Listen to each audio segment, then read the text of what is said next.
সে এক অনেক আগের দিনের কথা। এক জঙ্গলে বাস করত এক চালাক ও অহংকারী শিয়াল। সে নিজেকে বনের সবচেয়ে বড় চালাক এবং জ্ঞানী প্রাণী মনে করত। জঙ্গলের অন্যান্য পশুদের সে বোকা বানিয়ে খুব আনন্দ পেত। একদিন একটি কুকুর এক মুরগিকে ধরে নিয়ে যাচ্ছিল। ঠিক সে সময় শিয়ালটা লক্ষ্য করে আর মনে মনে ভাবে কিভাবে এটা কেড়ে নেওয়া যায়।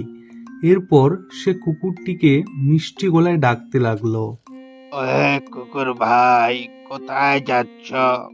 ভাই শিয়াল, আমি আমার বাচ্চাদের কাছে যাচ্ছি। তাদের জন্য একটি মুরগি ধরে এনেছি। এ কি বলছো? তুমি জানো না কি হয়েছে? কেন, কি হয়েছে? বুঝেছি, তুমি হয়তো জানো না। বাড়ি গিয়ে দেখো, তোমার সব বাচ্চারা মারা গেছে। কি বলো এসব? এটা হতে পারে না। আমি একটু আগেই বাচ্চাদের দেখে এসেছি। বিশ্বাস না হলে গিয়ে দেখো, তোমার বাচ্চারা মারা গেছে, তাতে আমার কি যায় আসে?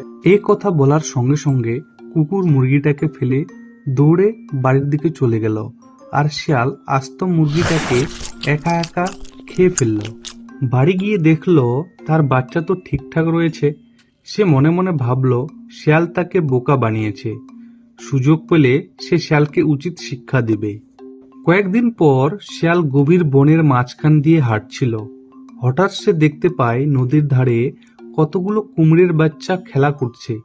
সে ঠিক করে কুমিরের বাচ্চাদের কিভাবে খাওয়া যায়। আরে ভাই কুমির, কেমন আছে? আর আছি রে ভাই, বাচ্চাদের নিয়ে আর পারছি না। ওদের রেখে শিকারেও যাওয়া যায় না। যদি কেউ এসে ওদের খেয়ে নেয়। যাই চিন্তা করছেন জানতো, আমি আছি, দেখি কে খেতে আসে। আপনি নিশ্চিন্তে শিকারে যান। কুমিরও শিয়ালের চালাকি বুঝতে পারল না। সে শিয়ালকে রেখে শিকারে চলে যায়। এদিকে শিয়াল ইচ্ছামতো এক এক করে সব বাচ্চা খেয়ে শেষ করে দিয়েছে। কুমির ফিরে এসে দেখে বাচ্চা নেই, শিয়ালও নেই। মনে মনে প্রতিজ্ঞা করে, সুযোগ বুঝে তোর ঘাড় মটকাবো আমি।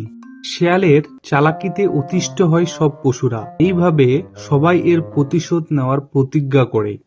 ভুল ক্রমে শিয়াল একদিন বাঘের ডেরায় গিয়ে দেখে বাচ্চারা খেলা করছে। সে বাচ্চাদের উপর আক্রমণ করে এবং তাদের খাওয়া শুরু করে। খাওয়া শেষ করার আগেই বাঘ চলে আসে। এবার শিয়াল পড়ল বিপদে। পালাবে কিভাবে? বাঘকে দেখা মাত্রই শিয়াল দৌড়াতে দৌড়াতে পালাতে লাগলো। পিছু পিছু বাঘেও দৌড়াতেও লাগলো। শিয়াল একটি গাছের পিছনে লুকাতে চাইলে কিন্তু কুকুর বাঘকে দেখিয়ে দেয়। এবার শিয়াল দৌড়াতে দৌড়াতে নদীর ধারে এসে পৌঁছায়, কিন্তু নদীতে তো রয়েছে সেই কুমির। এবার জলে কুমির, গঙ্গায় বাঘ। অবশেষে বাঘের শিকার হলো চালাক শিয়াল।